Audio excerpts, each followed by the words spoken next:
pé nǹkan kan wà tó tìyàn lójú tó jolè lọ ìwà tí Ọ̀jájá wù ìwà tó burú jáì ni ó tẹ́jú ilẹ̀ Yorùbá mọ́lẹ̀ ó yí ìlú Yorùbá ní ẹrọ̀fọ̀ Ọ̀jájá wọ́n ní àwọn ìṣẹ̀dálẹ̀ Yorùbá inú wọn ò dùn sí ẹ torí pé òun bá ọ̀tá Yorùbá òun bá jẹun papọ̀ ó lọ dúpẹ́ lọ́wọ́ ọ̀tá Yorùbá tó pa almost 29,000 Yorùbá pé well done sir ó tún débẹ̀ tán ó ní ó dàbí ọmọ 30 years. kí gbogbo ẹ̀yin olólùfẹ́ padà sórí ìkànnì Yorùbá Space TV níbi tá a ti máa ń mọ àwọn ètò àti ìròyìn wá fún yín lórúkọ ọ̀dọ̀ kan gbogbo tó ń ṣẹlẹ̀ káàkiri Nàìjíríà pàápàá nílẹ̀ Yorùbá ti wa ẹ wo tó bá jẹ́ ìgbà àkọ́kọ́ tí yín rè lórí ìkànnì yìí ẹ bá wa subscribe ẹ sì má gbàgbé láti tẹ bọ́tìn kékeré tó dàbí àgbo yẹn tí yóò máa ta yín lóko nínú ìgbà tá a bá ti mú fídíò tuntun wá síta ẹ wo èyí tá a tún fún wa fún yín lónìí àrà ọ̀tọ̀ ni ó yá ẹ wá lọ bó ṣe ń lọ ẹnì tó níbẹ̀. mo tún kí ẹ̀yin bàbá mi àtẹ̀yin ìyá mi ojúlówó ọmọ Yorùbá most especially àwa ọ̀dọ́ ìwòyí k'Olúwa jẹ́ ká dàgbà ká tàgbà dà àwa ọ̀dọ́ ìwòyí àwọn àgbà ìgbà ni wọ́n ní tìdí bá bàjẹ́ àwọn bàbá wa ayé àtijọ́ náà sọ fún wa pé tí ìdí bá bàjẹ́ tán tó nídìí ló máa ń dà and this is time for the Yoruba of nowadays to stand up and fight for our freedom. mo kí yín lórúkọ bàbá Akíntóyè Professor Stephen Adébánjí Akíntóyè àròlé Awólọ́wọ̀ bàbá tó ṣe ìbíyàngà láwùjọ àwọn bàbá tó ń làkàkà lójoojúmọ́ pé kí ìran Yorùbá má parun bàbá tó fẹ́ kí ìgbẹ̀yìn wọn ó dára nígbà táwọn bá tún lọ tán kí àrọ́mọdọ́mọ wọn lè máa fún lórílẹ̀-èdè alààyè mo kí yín lórúkọ olóyè ṣe Sunday ọmọ Adéyẹmọ Ìgbòho ṣá kàkà kí Olódùmarè ọmọ kan bí 1 million ọmọ kan bí 1 trillion ọmọ tó dúró tó sọ wípé ìran Yorùbá ò gbọdọ̀ tòṣì tó sọ pé ìran Yorùbá ò gbọdọ̀ jìyà tó sọ wípé eré kí lajá ń bẹ́kùn ṣe ẹnikẹ́ni tó dúró ní ìdúró pé kí Sunday ọmọ Adéyẹmọ kó má ṣàṣeyọrí irú wọn ni ò ní ṣàṣeyọrí torí ọmọ Adéyẹmọ sọ wípé ẹnikẹ́ni tó bá dúró tó dúró ní dúró ọ̀tá fún ìran Yorùbá ọ̀tá òun náà ni ó ní ọ̀tá Yorùbá ọ̀tá òun náà ni mo forúkọ Sunday ọmọ Adéyẹmọ kí yín lamẹ́ríkà ní London ní Canada káàkiri gbogbo ibi tẹ́ wà bọ́dà mi Adéwálé Yusuf Adéníjì ẹ̀yin náà ò tí ì sùn orun wẹ̀ nírú àkókò yìí kọ́ kí ṣèkèṣèkà kó rántí ọjọ́ àti sùn bẹ́ẹ̀ ni ẹ̀san máa ké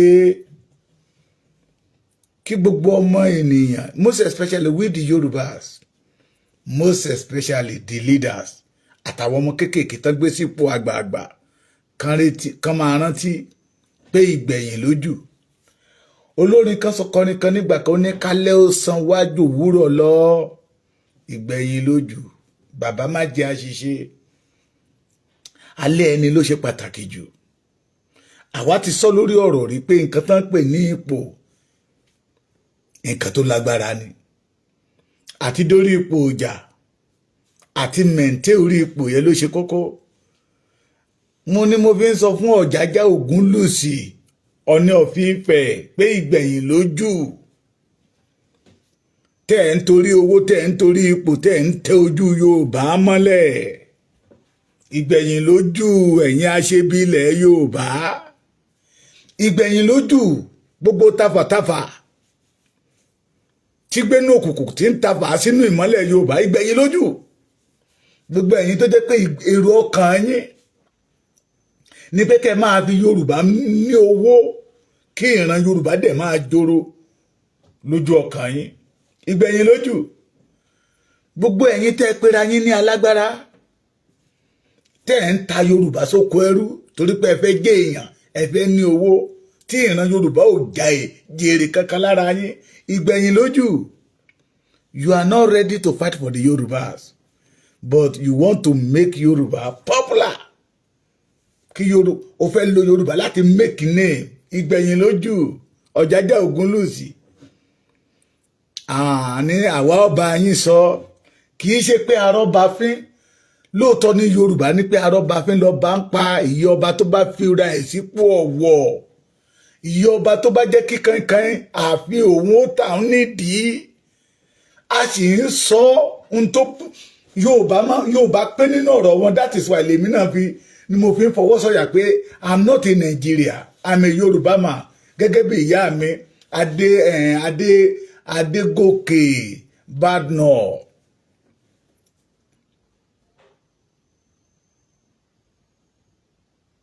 Lèmi náà fi lè fọwọ́ sọ̀yà torí àwọn bàbá wa jó di mímọ̀ fún wa wípé nǹkan kan wà tó tíyàn lójú tó jolè lọ.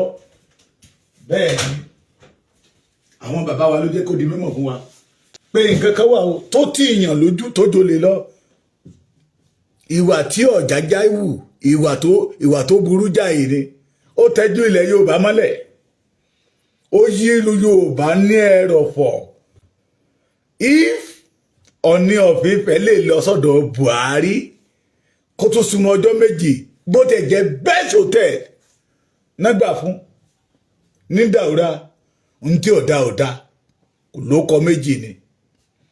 Mo ní bó ṣe ń béèrè mo jókòó lọ́sẹ̀ yìí mo ń béèrè lọ́wọ́ ara mi pé eré kí lajá ń bẹ̀kùn ń ṣe oore wo ní Buhari ṣe ìná Yorùbá that make Ooni of Ife tó wábi tó máa lọ tí ò rí mọ́ tó jọ̀dọ̀ Buhari tó tún sọ pé náà Buhari wà gẹ́gẹ́ bí ọmọ 30 ọdún pé ó ń yọ̀ǹgì sí nígbà tó fi ẹ̀jẹ̀ ọmọ Yorùbá tó fi ṣara ní di tán. Ìkà ní Ọ̀jájá ẹ̀yin tẹ́ ẹ̀ bá ń bá sòdodo ọ̀rọ̀ ìkà níyín bí àyín náà lẹ́ ń ṣí lọ́nà. Ìkà níyín ìgbẹ̀yìn ló dẹ̀ jù.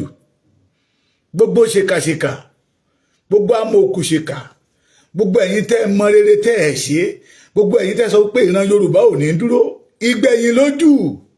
Ìgbẹ̀yìn yẹn dẹ̀ máa bí gbogbo yín. Ó máa bí gbogbo yín. Kí ló dé níbi tí mo jókòó sí lọ́sàn-án lábẹ́ igi tí mo ti ń gbatẹ́gùn lábẹ́ igi àánú mi mo wá rántí ọ̀wọ̀ masaka. Mo wá rántí àwọn oríṣiríṣi nǹkan tí mo ti rí. Mo wá mú ìkayẹ òjò báyìí lọ kékeré ká ọmọ kékeré ọmọ tó ń ìṣẹ̀dá ọmọ yẹ gan lásán á bínú sí Ọ̀jájá. Mo wá mú ìkayẹ dání pé mo wá mú ìka mi mo wá ń wò pé God Buhari ò mà gbégbèsè Buhari ò gbégbèsè lórí ẹ̀.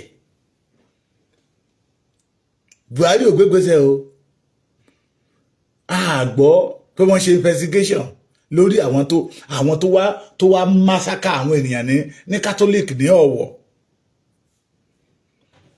Irú Buhari bẹ́ẹ̀ ni Ọ̀jájá gbéra tó lọ sọ́dọ̀ ẹ̀ tó ló dàbí ọmọ tuntun ó dàbí ọmọ 30 years. Ó try gan ó ṣe bẹ̀bẹ̀ ó ṣe gudugudu méje àrùn yàyà mẹ́fà ní ilẹ̀ Yorùbá. Ẹjá béèrè lọ́wọ́ Ọ̀jájá bí ó dẹ̀ ti gbé sólà sí Ilé Ifẹ̀ tí iná yìí lọ nílé Ifẹ̀ mọ́. Bí ó dẹ̀ ó ti sọ Ilé Ifẹ̀ di góòlù. Ohun tí ò dá ní àti ọwọ́ ajérò ẹ̀kàn bọ́mọ Èkìtì lójú jẹ́ òré tọ̀tún. Ohun tí ò dá ní ẹlẹ́pẹ̀ẹ́tẹ̀pẹ̀ níjẹ̀rò local government ẹ̀kàn bá àwọn ọmọ Èkìtì lójú jẹ́. Mo wá jókòó lọ́sọ̀ yẹn mo wá rò pé àbí ohun tí Ọ̀jájá ṣe ó fẹ́ fi tákù bàbá Akíntóyè ni. Bí mi ṣe rò ní o ó dẹ̀ lè má rí bẹ́ẹ̀ o ṣùgbọ́n bí mo ṣe rò ní pé Ọ̀jájá tó ń lọ sí ọ̀dọ̀ Buhari tí ò rí ọ̀wọ́n ọba mú ní Ọ̀ṣun state tó lè tẹ̀lé lẹ́yìn kò rí ọba kankan mú ní Ọ̀yọ́ state kò rí mú ní Ògùn kò rí mú ní Èkó kò rí mú ní Oǹdó wá jẹ́ Èkìtì tó jẹ́ state bàbá Akíntóyè ló ti wá kó ọba mẹ́ta dání Ọwọ́ Ajérò Òré Tọ̀tún àti Ẹlẹ́pẹ̀ Ẹ̀pẹ̀ Èkìtì èmi ní máa rẹ́yìn yín Yorùbá ló máa rẹ́yìn gbogbo ẹ̀yin aṣebi tẹ́ ní ìran Yorùbá ò ní òmìnira kí lẹ̀ ń ṣe yìí sí kí ló dé tẹ́ dúró gẹ́gẹ́ bí ọ̀tá òmìnira Yorùbá kí ló dé ṣé torí ìjẹkújẹ àtowó owó tó máa tán ẹ gbóhùn bàbá mi kan lálẹ́ yìí alẹ́ làwa wà lọ́dọ̀ wa mí báyìí bàbá yẹn ti lé ní 90 sorry 80 bí 87 or something like that ẹ gbóhùn bàbá yẹn ẹ gbọ́rọ̀ tí bàbá yẹn sọ pé gẹ́gẹ́ bí bóun ṣe dàgbà ohun tó ń rí àwọn onílẹ̀ tí Ọlọ́run kọ́kọ́ tẹ̀dó sórí ilẹ̀ Yorùbá inú wọn ò dùn sí tó ń ṣẹlẹ̀ lọ́wọ́lọ́wọ́ àwọn ọba tó ti jẹ tàbí ní ọba lénìí pé inú wọn ò dùn pé most especially àwọn ọba tó jẹ kọjá nílé Ifẹ̀ kí ló dé tẹ̀ ń tẹ́jú ilẹ̀ mọ́lẹ̀ kí ló dé ọ̀jájá tó rí tó ti rí ojú tó ń wá ìrojú kiri kí ló dé tó fi tẹ́ pé lóòótọ́ lódodo ẹ̀yin náà fẹ́ lò láti ba ilẹ̀ Yorùbá jẹ́ láti kó ìran Yorùbá sínú ìgbèkùn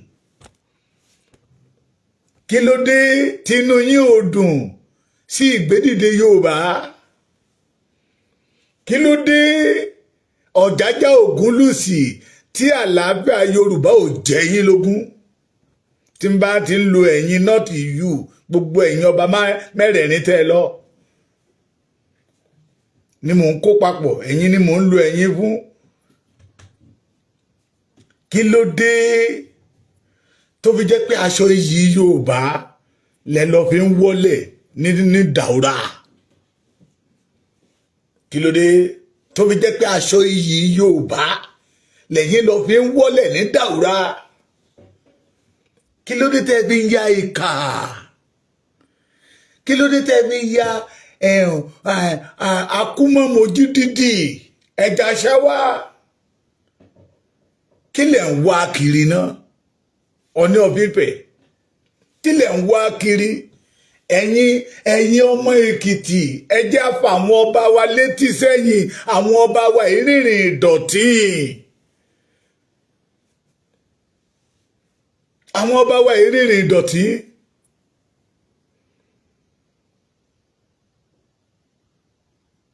kí lẹ̀ ń wá kiri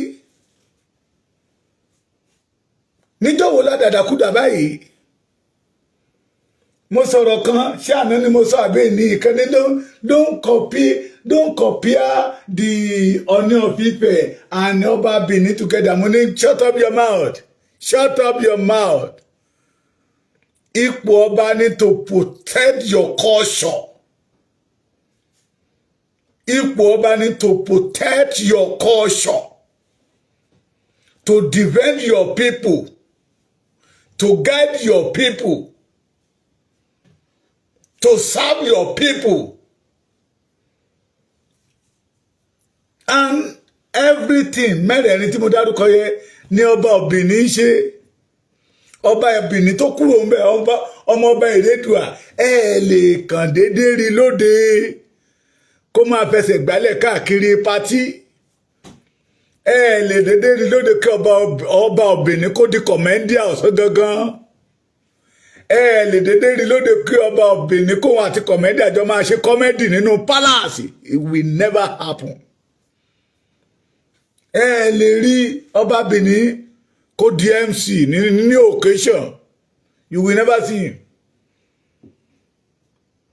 see him ọ̀jájá lẹ máa rí tó di kọ̀mẹ́dà láàfin ọ̀jájá lẹ máa di tí irú àtògìrì á máa wọlé wá bá láàfin bàbá yẹn sọ̀rọ̀ lálẹ́ ó ní gbogbo àwọn tí mo wò yẹ ó ní kì í ṣadé ló wà lórí wọn wọ́n ló ní torí pé kò sí adé ìṣẹ̀ǹbáyé lórí wọn náà fi ń jayé káyé kiri náà fi tẹ ojú Yorùbá mọ́lẹ̀ ó ní ìṣẹ̀dálẹ̀ Yorùbá máa mú gbogbo wọn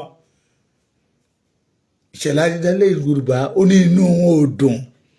Ọ̀jájá wọ́n ní àwọn ìṣẹ̀dálẹ̀ Yorùbá inú wọn ò dùn sí ẹ torí pé òun bá ọ̀tá Yorùbá òun bá jẹun papọ̀. Ó lọ dúpẹ́ lọ́wọ́ ọ̀tá Yorùbá tó pa almost 29,000 Yorùbá pé well done sir. Ó tún débẹ̀ tán ó ní ó dàbí ọmọ 30 years. Oríwo ní Buhari ṣe fún ìran Yorùbá o.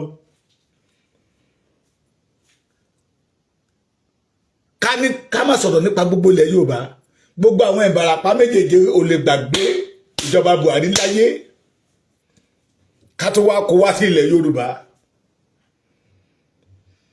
This present governor tó wà ní Ogun State, Dàpọ̀ Abíọ́dún, nígbà tí ọwọ́ àwọn Fúlàní bà wọ́n lógun State, òun fara ẹ̀ ló ránṣẹ́ pé Sunday Igboho. Ṣé Buhari òkórí ẹ̀?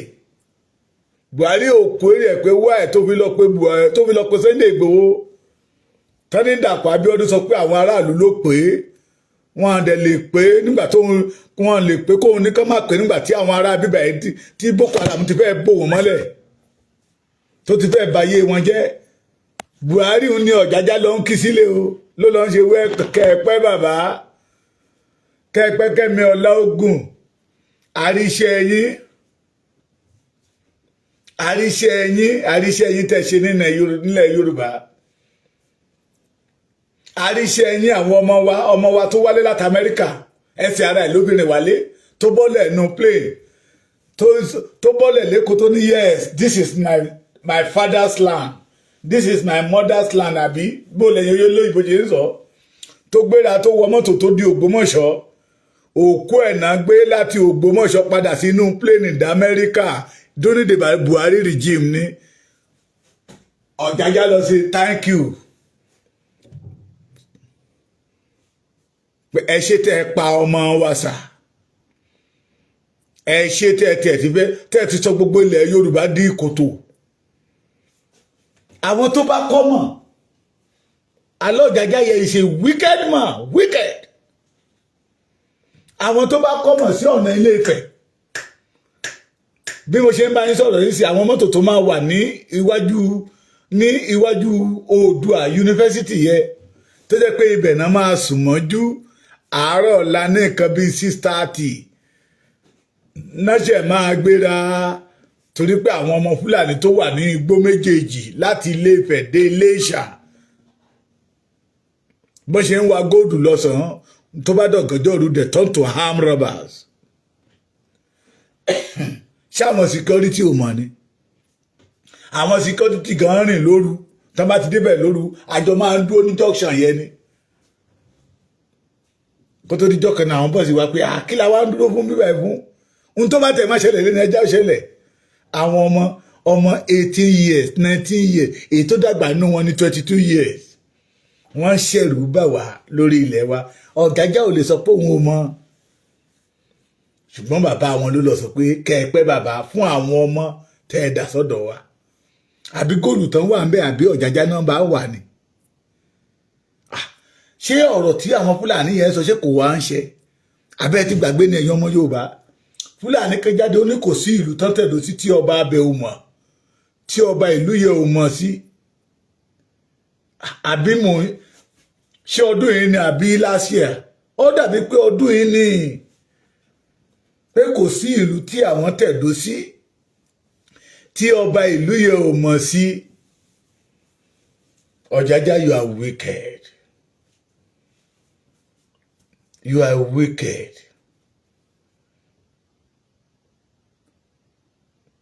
Ó ń bá ọ̀tá Yorùbá ṣe ọ̀rẹ́. Definitely you are one of the enemy of Yoruba land. Adẹ̀mọ́ tó ń ṣe yín. Torí mi mọ nǹkan tí Ọ̀jájá tó ń wá kiri at that age. Pẹ̀lú gbogbo tọ́lọ́run ti ṣe fún ẹ. Ṣé gbọ́n tó ló fẹ́ gùn ní tó rí gùn? Ṣé ilé ló fẹ́ kọ́ ní tó rí kọ́? Ibo ló fẹ́ travel lọ tó rí travel lọ? Bí ò bá jẹ́ àìnítẹ̀lọ́rùn, ó lè tuntun mú yín lọ ń forí adé dọ̀bálẹ̀ lọ́dọ̀ Fúlàní. Adẹ́mọ́ tó ń ṣe yín ìjẹkújẹ tẹ́ ń jẹnu Nàìjíríà ní lórí lẹ́fi ní dandan ìran Yorùbá ò ní lọ. Oh my God, one with God is majority. Ọlọ́run ọba mi ìṣọba ìkà adániwáyé dẹ̀rẹ́ kì í gbébi fálárè. Ọlọ́run ò dẹ̀ dá ìran Yorùbá láti máa jìyà. Yorùbá máa lọ. Ìmọ̀ràn tèmi kan máa gba àwa ọmọ Yorùbá ni pé ká mọ̀ àti mọ̀rú ẹni tó jẹ́ insecurity summit Sunday Igboho ọmọ wa ní lórí ahọ́n ni na fake kò fẹ́ Sunday Igboho dénú. Ẹ má jẹ́ àparọ́ tanra wa o, ẹ má jẹ́ àparọ́ tanra wa. Lóòótọ́ kò fẹ́ ṣe ìyẹn Gani Adams but ó ná ọ̀rọ̀ tó ń sọ orí sọ pé àwọn kan wà nínú ilẹ̀ Yorùbá tí wọn ò ṣe nu ẹnu fún mistake tó nǹkan ṣe ní tó kó gbogbo Yorùbá papọ̀ pé Yorùbá ò ṣe nu ẹnu fún ìbá sọ wípé àwọn ọba kan wà ní ilẹ̀ Yorùbá tí wọn ò gbẹdọ̀ máa ṣeré ènìyàn àwọn ló máa lọ tò fún àwọn Fúlàní. Somebody like us lára àwọn ọba yẹn pè wá pé ká ṣọ́ra fún Ọ̀jájá Ooni of Ife. Ṣé ẹ̀yin ọmọ yìí ń tẹ́ gbé dání ohun tó dára ní ohun tó máa ṣe wá láǹfààní ni tó máa mú ìran Yorùbá bọ́ kò nínú ìgbèkùn tí agbára gan àṣẹ àwọn bàbá wa máa padà sí wọn lẹ́nu pé ṣùgbọ́n ẹ má fi inú wọn Ọ̀jájá pé ẹ má fi inú wọn Ọ̀jájá pé Ọ̀jájá ó ta information yín o yóò ta information yín fáwọn ọ̀tá o yóò ta information yín fáwọn ọ̀tá o. Ògúnlùsì suddenly he became the enemy of the Yoruba race and he ẹ máa bá mi lọ́fẹ̀ẹ́ ẹ máa bá mi láìkẹ́. Suddenly he turned himself to enemy. Ó dẹ̀ ń pera ẹ̀ ní number one olórí aládé gbogbo ilẹ̀ Yorùbá. Tẹ́ bá já mútàn balẹ̀ tó ní ẹ̀rí inú ọmọ Èkìtì ìtàn ń bẹ tó mú ẹ̀rí dání. Ìtàn ń bẹ tó mú ẹ̀rí dání pé Yorùbá ti ń exist before Odùduwà. tó bá kan àwa kan ní egbò àátú ìtukùtù lára ẹ̀ Ọ̀jájá. Ọmọ onílé àtẹ̀jẹ́jẹ́ ìran àjòjì àtẹ̀ gírígírí.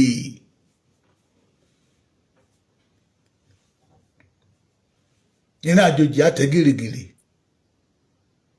You hear me? Bí ẹ fẹ́ bí ẹ kọ̀ orílẹ̀-èdè wa máa dúró. Ìmọ̀ràn mi rè fẹ́ yin ọmọ Ilé Ifẹ̀. Ìmọ̀ràn mi rè fẹ́ yin àgbààgbà Ilé Ifẹ̀. Ìmọ̀ràn mi rè fẹ́ yin ọ̀dọ́ Ilé Ifẹ̀. Ohun tí àwa gbọ́njú bá lẹ́nu àwọn bàbá wa ni pé Ilé Ifẹ̀ ní orísun wa. Náà fi máa sọ pé Ifẹ̀ òòyè níbi ojú rẹ̀ tí máa ń wà. Ojú rẹ̀ yẹn ni ká jẹ́ kó mọ́ wá láti Ilé Ifẹ̀ kó ran gbogbo ilẹ̀ Yorùbá o. Ẹ tètè kẹ̀sìn ọba yín nígbẹ́rẹ́ ìpàkọ́. Kẹ̀sìn ọba yín nígbẹ́rẹ́ ìpàkọ́ pé enough is enough ẹ̀yẹ bá wà lójú jẹ́ mọ́. Ẹ̀sìn nígbà ìsùn rẹ̀ òye ṣìkàṣìkà rántí ọjọ́ àti ìsùn rẹ̀ òye ẹni bá ṣe rere rere ló mí àkẹ́yìn rẹ̀ ẹni bá hùwà ìkà ìwà ló mí àkẹ́yìn rẹ̀ bó o fẹ́ bó o kọ̀ ẹ̀san á ké lórí rẹ̀. Sànni ló kọ lórí ẹ gbọ́ ọ̀rọ̀ tí bàbá àgbàlagbà kan sọ lálẹ́ yìí. Ọ̀rọ̀ yẹn gan ló jíjà mi tó jẹ́ kí n padà wá sórí ètò pé ìgbẹ̀yìn lójú ẹ̀san máa ké.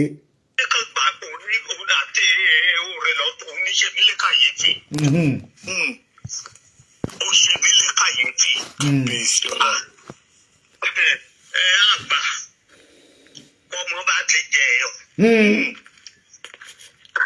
Ẹ ṣàjẹgbé ni o. Ọ̀tá. Mo ń bọ̀ o, èèyàn dà pé èèyàn kan ń bú mi bí báyìí. Ṣé Kọ́lá ni ó ló ń bú mi? Ẹ jẹ́ ká máa bú mi jàre. bó bá tún wọn kan tún pè mí I receive lot of threatening ara àwọn tó ń jẹ́ kọ́ ọkọ̀. bẹ́ẹ̀ ṣàjẹgbẹ́ olóṣèlú kò mọ̀ síbẹ̀ ọ̀nà ìgboro kan gbàdé bẹ́ẹ̀ lágbára ìlẹ́nu ọ̀rẹ́ ìráyàn kò tí lórí àpèrè níṣẹ́dájú kan ti jẹ́ pé ibi kan sùn sí ẹsẹ̀ kọ̀ọ̀kan rán balẹ̀ pẹ̀lú bọ́ ilé ilẹ̀ ìjọba ṣe lọ bẹ́ẹ̀ lọ́kàn ẹ̀ ráyà mẹ́ta ọkàn rán ẹ̀ balẹ̀ lágbára ìlẹ́dùn lágbára alálẹ̀ ìjọba. àṣẹ Èdùmàrè. lójú ayé wa báyìí wọ́n máa ṣẹ̀sìn lẹ́yìn. àmín bàbá mi. àṣẹ lágbára ọlọ́run. ohun àgbà nìyẹn o. ajẹ́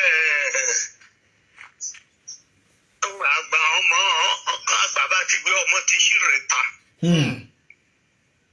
kẹ́ra wọlé kágbà kan bá ìlú lé rẹ̀ kan bá wí pé kágbàlagbà bá ọmọ wà ọmọ ṣí rẹ̀ ta. àgbà bá ìlú ẹ̀kọ́ bá ti gbọ́ ẹ wálé ibi kọ́ ọmọ ní tẹ́ ẹ wá lọ. ẹ̀yà bá àgbàlagbà lè bẹ́ẹ̀ ké sọ́mọ ní kẹ́ jẹ́ ohun kò ṣe ké bàbá ní kí sí ìlú ṣí rẹ̀ ta. wọ́n wá bá ìran àti ṣí rẹ̀ ta o. kábíyèsí ohun àgbà ẹ pẹ́ fún wa bàbá. orí nínú yíyẹ kí mo kàn fẹ́ pọ̀ mọ̀ pé títí owó ìṣe láì rí. ẹ̀yà kan ayọ̀ sọ̀rọ̀ ajẹ́ ìgbéjà ọmọ rẹ̀ ló ti kéde. kó bá ṣe bá àna ṣe ló gbìyàn gan-an ìrí kékeré. kó bá ṣe bọ́ ṣe bá ilẹ̀ Yorùbá lè yí. ẹ̀ṣẹ̀ ẹ̀ mú jẹ. kó bá ṣe mẹ́rin ṣe bá ní. ó mọ̀ ṣe o. ọ̀jájá fẹ́ ọ̀jájá ń tẹ ojú ilẹ̀ Yorùbá mọ́lẹ̀ ni. ó ti jẹ ẹyọ ṣẹlẹ̀ ní ìṣíkúri kò sí omi káàdì ẹ̀ bá ti balẹ̀ ará ìrọ̀pọ̀ ará ìrọ̀ nìyẹn. kábíyèsí. adìyẹ gbẹ̀yìn sọ́nà kan ìṣá o. ojúde ìmọ̀kẹ́lẹ́dẹ̀mọ̀ sọ̀rọ̀ ìbàjẹ́. ìdèrè gbé dàgbà kan olígi o. iṣẹ́ púpọ̀ ọ̀bọ̀ òkọ kò mú béjì rẹ̀ sùn.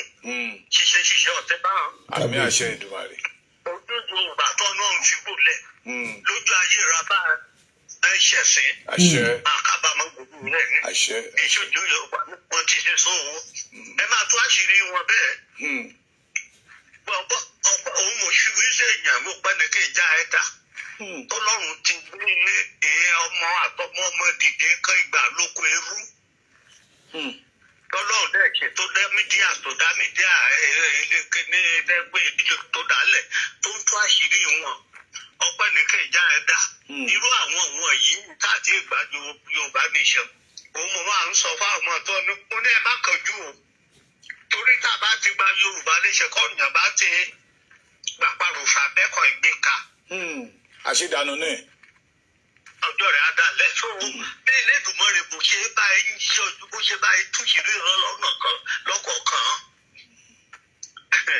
lọ́lọ́ ṣe máa túṣe bó ṣe máa ṣẹ̀sìn nìyẹn agbára Ọlọ́run. àmì àṣẹ rẹ. kọ́ bá ti bọ́ sọ lára àgbàdo ẹ̀kọ́ ní aṣọ ni wọ́n tún yóò mú bó padà kẹ́jọ́. bẹ́ẹ̀ni àwọn kan ti ẹ ń sọ fún àṣà pé àwọn ọba ní pé wọn á ní mọ́dárí kan. ìpele mọ́dárí kan. láì ṣòtítọ́ pẹ̀lú ìlú. kọ́nìyàn bá lóògùn kó bá lò lọ́nà òtítọ́ lọ́nà ẹ̀rọ òun ni yóò jẹ́ o. yóò yẹ o. èjì kan ìpele mọ́dárí kan. ọmọ wí sí àkàjọ yìí kìíní àìpá Jesus name kì í tirẹ̀ láì bọ́ọ̀lù lọ́nà Ìkòròdú ròdù ọ̀bẹ sọ̀nà ní Jesus will take control Jesus lè take control.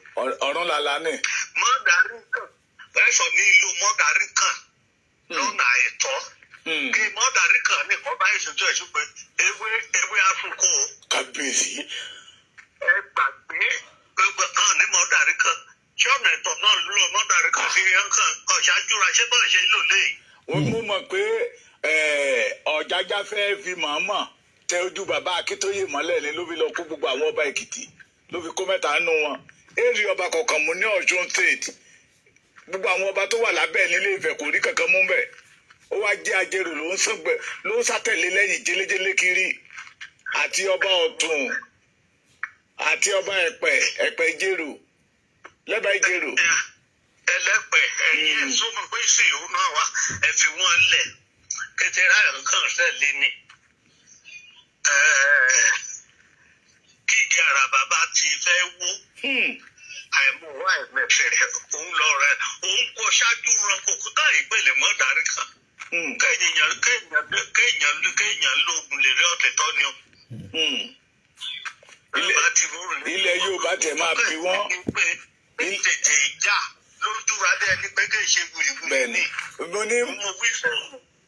mo ní bóyá ojú àwa ọmọ kékeré ò rí ni bóyá oore kan dẹ̀ wà tí Buhari ṣe ilẹ̀ Yorùbá tó fi lọ dúpẹ́ lọ́wọ́ ẹ̀.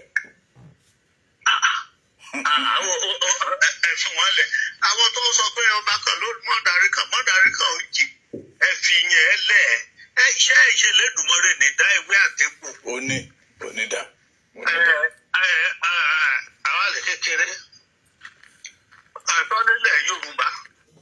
Ọ̀rọ̀ lẹ ti gbọ́ lẹ́nu bàbá yẹn bàbá àgbàlagbà nìyẹn o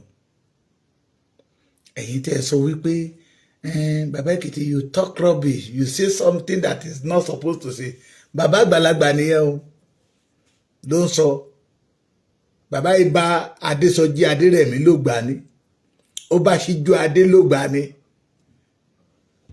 kí lójú àwọn bàbá yìí ò tí ì rírí ní ilẹ̀ Yorùbá ẹjá sọ òtítọ́ ọ̀rẹ́ ṣòtítọ́ ká lè rí ìjà rẹ̀ gbé o ọ̀rẹ́ ṣòtítọ́ ká lè rí ìjà rẹ̀ gbé Olúwa ń bẹ lẹ́yìn aṣòdodo òtítọ́ tí ìran Yorùbá kọ̀ tá a sọ ló mú kí àwọn ọba wa yapò kí mọ́ wa lọ́wọ́ mo ṣe prógámù kan ní ìgbà kan mo láwọn ọba ilẹ̀ Yorùbá fẹ́ gbà bọ̀dẹ̀ fún ìran Yorùbá ẹ ti gbàgbé nígbà tán múra tọ́nà fẹ́ lọ ṣe mítìn ní Èkó tẹ́ mọ̀ pé ariwo ìlàpá lápapapapapa ń gbà yẹn lọ́hùn tí Ọ̀jájá ò lè lọ eléyìí tó wá lọ sí tó ti dọ̀hún ó ti dọ̀hún pé mo ti lọ ẹ jábí léèrè èmi expect àwọn ọmọ Ilé Ifẹ̀ kan bí léèrè pé kábíyèsí we want to know the reason tó fi lọ bá Buhari ní Daura ààrí Sultan Sokoto màmá tẹnumọ́ ọ̀rọ̀ yẹn kó gbéra kó ló ń wá kí Ọbásanjọ́ bàbá mi Sakiru Azeez you are welcome kó ló ń wá kí Ọbásanjọ́ ní Ọ̀tà àfi tó Ọbásanjọ́ wa máa lọ sọ́hún so Buhari ti wá tóbi jù láti gbéra wá láti Daura wá sọ́dọ̀ ẹ̀ ní pálásì ní Ilé Ifẹ̀ ẹ̀yin ọmọ Ilé Ifẹ̀ ẹ sọ fún Ọ̀jájá kó jẹ́ kí kankan náà àwọn Èkìtì máa ń pè kankan ààfin yẹ kó tàǹdì kó gbé inú ààfin lọ́ba ń gbé àwọn ọba gidi ọba gbòógì ọba àyìyẹ ọba àtàtà ọba pàtàkì ní ilẹ̀ Yorùbá kì í lọ pátì wọn ì lọ pátì o that culture tí àwọn Benin tán jogún ẹ̀ lára Yorùbá dey maintain it to today ó lè rí ọba wọn níbi wọ́rọ̀wọ́rọ̀ tó bá ti gbọ́ ọba ìtọ́pẹ́ ìlú kẹrẹ tó wà ní ilẹ̀ Yorùbá náà kò sí bí ọba wọn ṣe jẹ́ olóṣèlú tó ìjọ tó bá ti di kó jẹ́ olóṣèlú jù bẹ́ẹ̀ lọ́jọ́ tó bá ti jẹ́ oyè lọ́dọ̀ wọn tó jẹ́ ọba lọ́dọ̀ wọn you must respect their culture Ọ̀wọ̀ Èkìtì àmọ́ ní bá pè lọ́wọ́ Èkìtì náà Ọ̀wọ̀ mọ́dẹ̀ wọ́n dẹ̀ jẹran ẹdún tẹ́ bá wo culture wọn inú ẹ máa dùn